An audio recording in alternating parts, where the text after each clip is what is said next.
Hello, and welcome to Be Still and Know with Adam. Today's video is all about what is the winter solstice. So the winter solstice is actually the longest night of the year.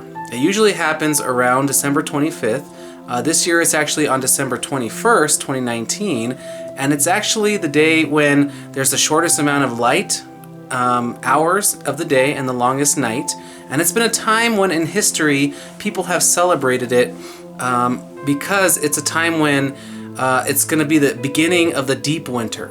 And in the deep winter, which is January through April, a lot of people would starve. So this is a time when people would look at their stores of food and try to determine if they would have enough food for the winter.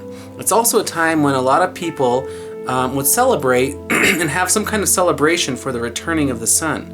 This is a time when people would worship the sun as a god, kind of as a deity, and they would pray and have festivals so that the sun would return and that the long night would end. It's a time of hope for the future, and it was a time of festival. In the past, a lot of cultures actually celebrated it by, in temperate climates, which is what I read online, a lot of cultures would celebrate it by having festivals where they would kill all the animals that they didn't want to feed in the winter. So they had a lot of meat available, and also a lot of the things that they had harvested during the year that they would make alcohol out of were fermented, and it was available now for them to drink. So they would have festivals where they would eat a lot of meat and drink a lot of wine. And this is also a time when a lot of animals mate, because they mate in the winter and then they have kids or babies in the spring. It's also a time when a lot of humans would mate. And so it's just a time when people would start really bedding down for the winter and getting ready for this long, deep kind of hibernation that cultures used to go through before we had this electricity and this year-round, culture where even in the freaking blizzard we're having to drive to work and stuff. So that's what solstice was in the past, was a time for festival, and it still is.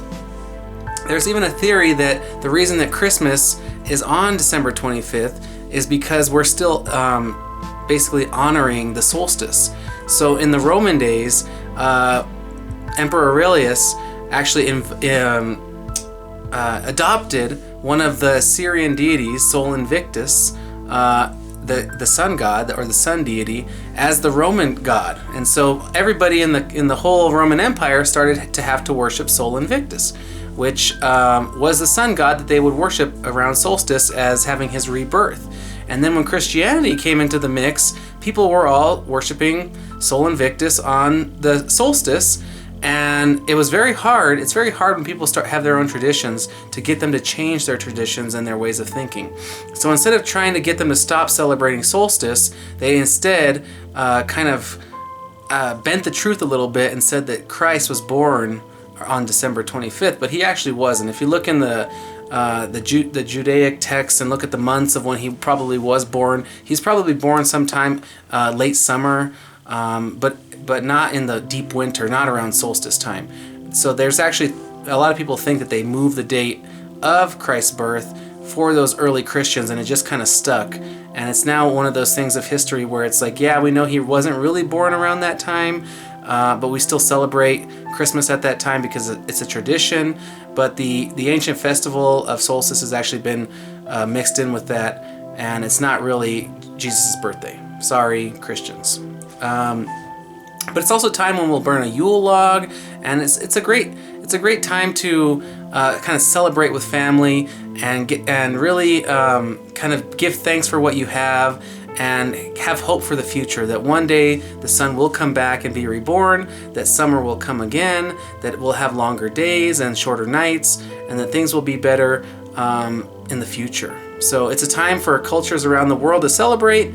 It's a time for hope, for family, for feasts, and it's a time for us to really give thanks for everything that we have and to be hopeful for the future. So thank you again for joining me at Be Still and Know with Adam. Remember that even around the darkest nights, that no matter what comes your way, it's going to be a great day. Thank you for joining me.